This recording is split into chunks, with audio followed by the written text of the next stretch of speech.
Say, apelido mo sir? Tagailo? Tagailo pinili.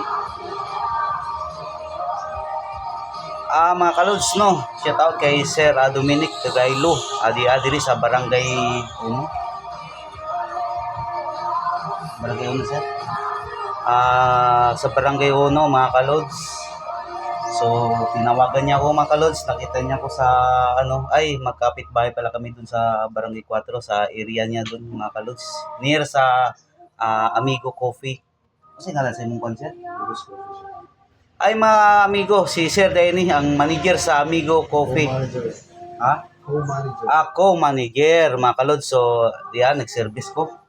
Akong gihatag ako ang special skill kay naiyang gibati, mga kalods, no? Nagmotor or na tumba ang motor, nandin na itukod niya siguro yung left na leg niya, and then masakit na yung lower back pain niya, mga kalods. So,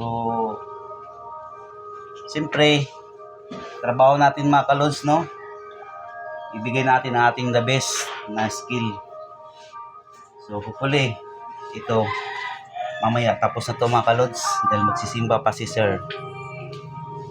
Yan.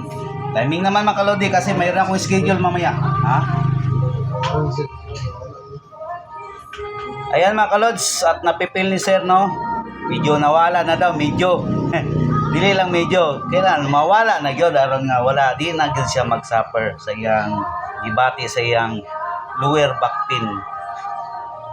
So kamo, mga kalods, nagpinanglan mo sa ako ang serbisyo, tawag lang mo na ako ang location na dito sa Barangay 4 na itarpulin ako dito, kalods. Actually, permi man ko ga-post, mga kalodi, sa YouTube o sa FB Reels.